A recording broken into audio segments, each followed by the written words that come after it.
Hello दोस्तों, doctor Naeem Anees की मुर्तबक किताब उर्दू अदब और हिंदी फिल्में की कामयाब तकरीब नुमाई। आइए आपको पूरी बात बता दें। कलकत्ता गर्ल्स कॉलेज से शोबा उर्दू की जानिब से सदर शोबा उर्दू डॉक्टर नईम अनीस की मुर्तबक करदा किताब उर्दू अदब और हिंदी फिल्में की रस्म इजरा की तकरीब एहतमाम डॉक्टर दुबैर अहमद सदर शोबा उर्दू मौलाना आज़ाद कॉलेज की सदारत में कॉलेज हॉल में किया गया। मेहमान खसूसी की हैसियत से जनाब नदीमुल हक MP राज्यसभा व सदर governing body Calcutta girls college ने शिरकत की। खैर मुक़द्दमी कलमात कॉलेज के प्रिंसिपल डॉक्टर सत्या उपाध्याय अदा किए। रस्म अजरा की कॉलेज की साबिक़ तालबा मोहतरमा शबाना इजाज़ के हाथों अमल में आई। जनाब निसार अहमद जनरल सेक्रेटरी मुस्लिम इंस्टीट्यूट, जनाब मोहम्मद जमाल सेक्रेटरी हिंदुस्तान लाइब्रेरी, जनाब कमरुद्दीन मलिक, जनाब नासिर हुसैन सदर मसीहा फाउंडेशन, जनाब Danish Iqbal chairman Muaz group of company ने इस मौके पर किताब की और साहब किताब के हवाले से इज़हार ख्याल किया। तंज़ व मज़ाह के मारूफ शायर जनाब अरम अंसारी ने तहनीती कता पेश किया। नज़ामत के फ़राइज़ शोबा उर्दू के असिस्टेंट प्रोफेसर डॉक्टर इम्तियाज़ अहमद ने इंतहाई खुश उसलूबी से अंजाम दिए और शुक्रिया की रस्म शोबा उर्दू की लेक्चरर साबिक़ तालबा कलकत्ता गर्ल्स कॉलेज मोहतरमा मुमताज़ आरा ने अदा की। डॉक्टर अनीस की किताब के मुर्तब करदा किताब की हिंदी फिल्में की कामयाबी तकरीर नुमाई के बाद आइए सुनते हैं कि इस मौके पर इन्होंने यहाँ पे क्या कहा। उर्दू अदब और हिंदी फिल्में, इस उन्वान से आज मेरी ये किताब शाया हुई है। कलकत्ता गर्ल्स कॉलेज के शोबा उर्दू ने इसकी रस्म रुनमाई का एहतमाम किया और ये हमारे यहाँ 2 सेमिनार हुए थे इस हवाले से। एक हुआ था 2021 में और दूसरा अभी 2023 में हुआ था। तो ये इन दोनों सेमिनारों में जो पेपर पढ़े गए उनको यकजा करके और उस पर एक मुकदमा लिख के किताबी सूरत दी गई है।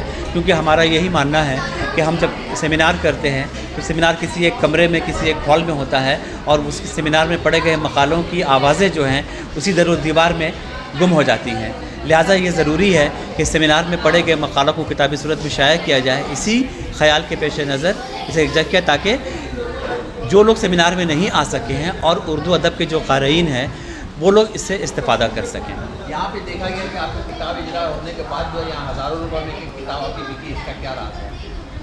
ये किताब ख़रीदने वालों की मोहब्बत है और ये ऐसा नहीं है कि वो जो लोग आए हैं उन्होंने यहाँ किताब ख़रीदी है। वो लोग उर्दू ज़बान से मोहब्बत करते हैं, अपनी मादरी ज़बान से उनसे अक़ीदत है।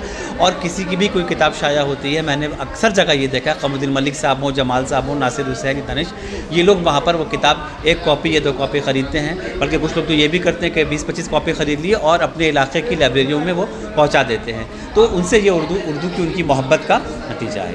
ये स्टूडेंट लोग क्या इस किताब के बारे में कैसे फैज़ हासिल किया? देखिए हम जैसे कि आपने तकरीर में सुना होगा कि कलकत्ता यूनिवर्सिटी के सिलेबस में ऑनर्स और पास के स्टूडेंट के लिए 100 मार्क्स का एक पेपर है जिसका उन्वानी है उर्दू ज़बान व अदब और हिंदुस्तानी फ़िल्में। तो उनके लिए ये किताब यकीनन मुफीद है कि वो इसे पढ़ के अपने निसाबी ज़रूरतों को भी पूरा कर सकती हैं और हिंदुस्तानी फ़िल्म इंडस्ट्री की तारीख़ का अहद पहद जायज़ा भी उन्हें मिल जाएगा। कलकत्ता गर्ल्स कॉलेज के द्वारा आज जिस पुस्तक का लोकार्पण हुआ, उर्दू अदब और हिंदी फिल्में, इस लोकार्पण समारोह में हमारे कॉलेज के प्रेसिडेंट जनाब नदीमुल हक साहब भी उपस्थित थे। यह हमारे लिए गौरव की बात है। और इस कार्यक्रम की अध्यक्षता की डॉक्टर दाबिर अहमद ने, जो हमारे कॉलेज के जीबी मेंबर हैं।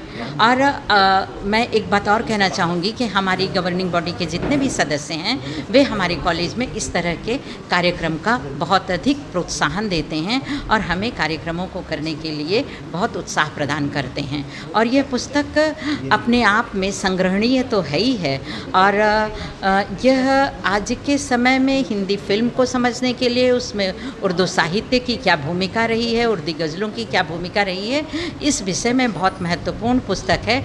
और मैं चाहती हूँ कि इस पुस्तक का हिंदी में भी अनुवाद हो तो हमारे हिंदी पढ़ने वाले बच्चे भी इस पुस्तक से लाभान्वित होंगे। आज की जो किताब है उसका नाम है उर्दू अदब और हिंदी फिल्में। तो यकीनन उर्दू अदब का एक गहरा ताल्लुक़ और असर हिंदी फिल्मों पर पड़ा है और शुरू से ही, चाहे वो डायलॉग की शक्ल में हो, चाहे वो गीत की शक्ल में हो, चाहे वो गाने की शक्ल में हो, हम लोग जब भी इन नगमों को सुनते हैं तो उर्दू अदब की झलक सामने आकर करके हम लोग को बढ़ चढ़ करके बोलती है। तो बहुत सारे ऐसे शायर थे, इसमें साहिर एक हैं यकीनन, लेकिन शकील बदायूनी, कैफ़ी आज़मी, हमारे शैलेंदर साहब, हमारे मजरू सुल्तानपुरी, एक पूरे लंबा सिलसिला है शायरों का जो उन्होंने हिंदी फिल्मों से अपने आप को जोड़ लिया और उनके कलाम गाने के शक्ल में और गीत की शक्ल में काफ़ी मकबूल हुए और हम लोग सब आज भी उसको गुनगुनाते हैं। जैसे कि यहाँ पे ये उर्दू और हिंदी का जहाँ तक मसला है, और बंगाल भी जैसे बंगला का ले रहा है, तो ये क्या ये यहाँ पे सक्सेस हो सकेगा उर्दू और हिंदी का? देखिए, उर्दू और हिंदी असल में दो ज़बान है, लेकिन जब हम लोग बोलते हैं तो डायलेक्ट जो बोलते हैं वो है हिंदुस्तानी। तो हिंदुस्तानी तो हर जगह ही फैली हुई है, चाहे बंगाल हो, चाहे केरल हो, चाहे तमिलनाडु हो, हर जगह उसको समझा जाता है। तो यकीनन ख़ास करके अगर उसकी अदबी शक्ल हम लोग उभारें तो उसका अप्रिसिएशन है। ये उर्दू एकेडमी कुछ प्रोग्राम वगैरह, मुशायरा वगैरह भी कराया जा रहा है, ऐसा पेपर पर में देखने में आ रहा है, और अभी आपने कहा भी कुछ यहाँ पे प्रोग्राम होगा बच्चों का। हम लोग साहिर लुधियानवी के 100 साल पर एक प्रोग्राम कर रहे हैं।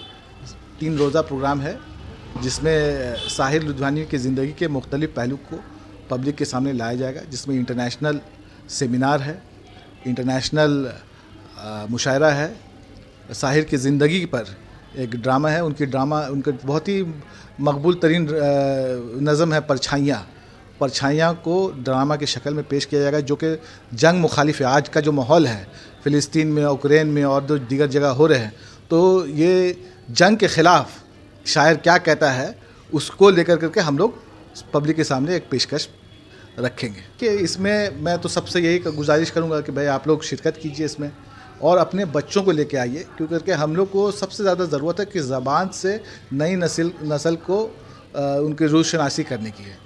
तो जितना हम लोग नई नस्ल को सामने लेके आएंगे और उनको ज़बान से और उनकी दिलचस्पी इन नगमों में, इन गानों में, इन शेरों में जितनी दिलचस्पी बढ़ाएंगे, उतनी ज़बान की बका बाकी रहेगी।